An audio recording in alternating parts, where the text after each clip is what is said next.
Hello YouTube, welcome to Microsoft Flight Simulator 10 Steam Edition. This came out just before the holidays. I got it on the Steam sale for $5 or $10. It normally retails for about $25. And this was the last version of Microsoft Flight Simulator 10. I have version 1.0 actually still on floppy disk.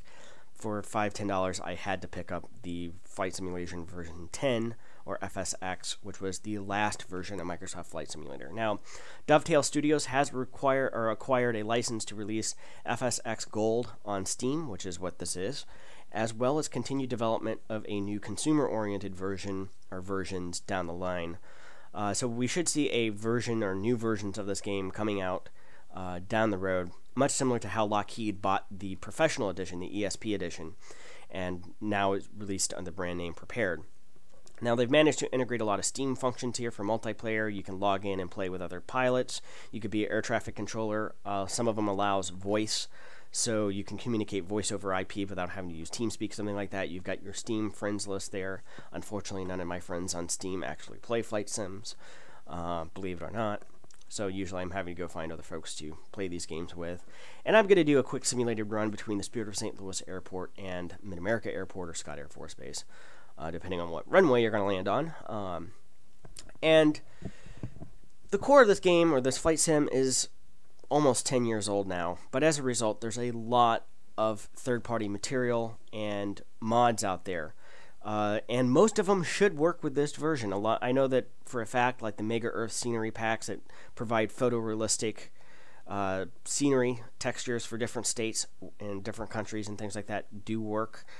A number of the aircraft, the aircraft cockpits and mods and things like that, because you can fly and download just about any aircraft you could possibly imagine. Most of those work. However, not all the mods work, including one that I was looking forward to buying and downloading here. That does not work is FS Passengers, where you simulate running your own airline, and that was kind of disappointing to me. I was looking forward to doing that just as a play style, but unfortunately it's not compatible with the Steam Edition. However, with further advancements going on, hopefully the developer will get back into gear.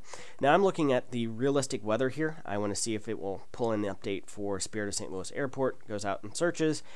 And according to their weather report, it's 68 degrees at Spirit of St. Louis Airport. I know for an absolute fact that it is not 68 degrees out there. I wish it was, because I had just walked the puppy dog. And not only that, but it's raining, and raining with potential of wintry mix on the way. So I'm going to go to the Weather Channel here. And Google says it's 37, Weather Channel says it's 38. I guess it depends on where in the city you actually are. Yep, bunch of rain and some wintry mix on the way. So the bringing in real-time weather doesn't quite work, unfortunately.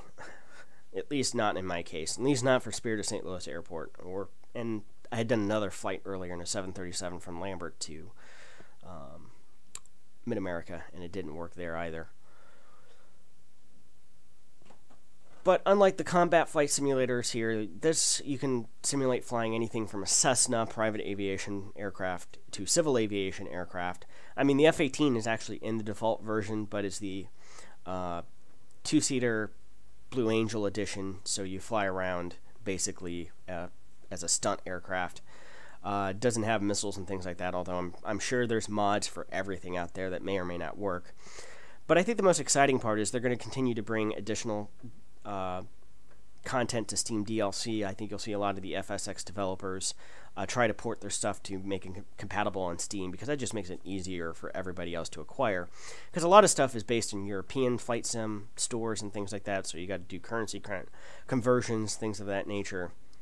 And that makes it a little bit difficult to pick up some of the mods, and hopefully those will be coming to Steam in the near future. But if you want to see what it's like, or want to practice flight in a real-world environment for next time it goes on Steam for $5, $10, I highly recommend picking it up. It is a lot of fun, and you can spend a lot of hours in FSX. So be sure to like, subscribe, share to the channel. There probably won't be a whole lot of FSX material on here, but there'll be some.